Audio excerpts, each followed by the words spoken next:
for me, it's just an overreaction. 4 games ago, just 4 games ago, they went into Boston Garden and they won. In overtime, they beat the Celtics. But with injuries. Pardon? Celtics had injuries. Okay, but still, they But went still in. great players. Yeah, it was still It's great. like if Kemba was playing, it would have just taken away shots from Tatum and Mark Smart and Brown, other great players. So No, it was still a great win. And since then, you know, great team.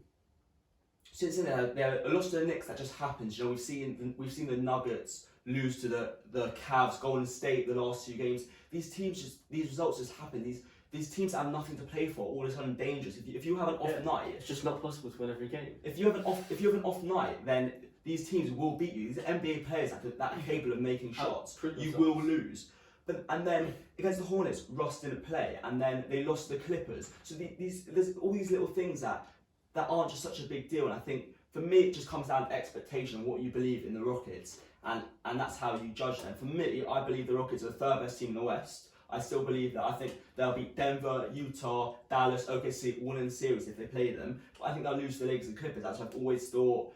And so I stand by it. From what I've seen these last 2 games, that hasn't changed my opinion on my overall outlook of the Rockets season, is that they're the 3rd best team in the West, and that's my expectation. Well, first of all, I liked the move, but I was never a big fan. I never thought they were gonna win a championship or go on. The last 4 games, they are letting over 119 points scored on them.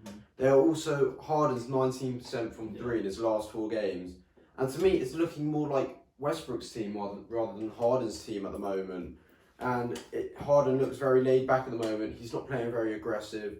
On defense, they're not playing very aggressive, and small ball doesn't look sustainable for the Rockets, in my opinion.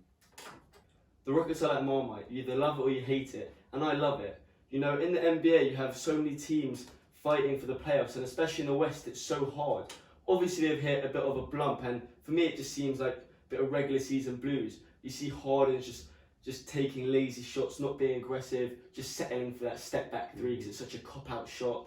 So, yeah, I'm excited for the playoffs for them. Obviously, I'm just hoping that they step up enough so they don't fall into that 7th seed, because they need to avoid the Lakers and Clippers. I think we all know that. But they've committed to the small ball, and they're different. And yeah, sometimes they'll throw up bricks and the shooting will be bad.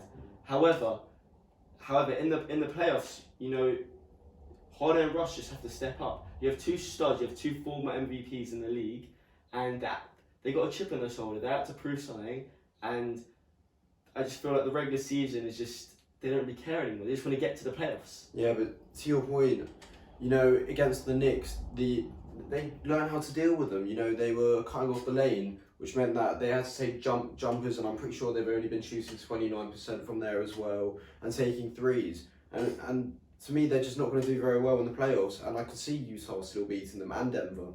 I do think that is a good point for you, just because teams have maybe figured them out a little bit.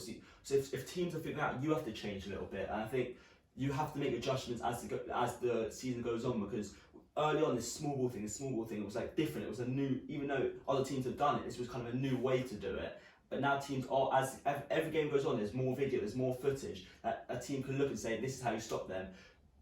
Stop hard and let Russ go to the rim and let Russ score 40. But if you stop everyone else shooting threes and like at a high rate, then you will beat this team. And we've always spoken about live and die by the 3, and right now they are dying by the 3. No one's making 3. So, and when you talk about Russ's team, it's because Russ is taking 2s and just getting to the rim so he can keep scoring. However, the rest of the team isn't. Outside of Russ and Harden, we've seen Eric Gordon be really bad, and I think Eric Gordon, I'm not sure, I wouldn't say a 3rd star, but you know, we really need him to be kind of a 20. I'm not wrong, or lead the bench unit at least. Exactly. So right now, outside of Russ and Harden, everyone else has to step up as well, and we're not seeing that. Yeah, we aren't seeing that, but in my eyes, at the end of the day, the reason they're losing to these teams is simply just the intensity that they're playing at.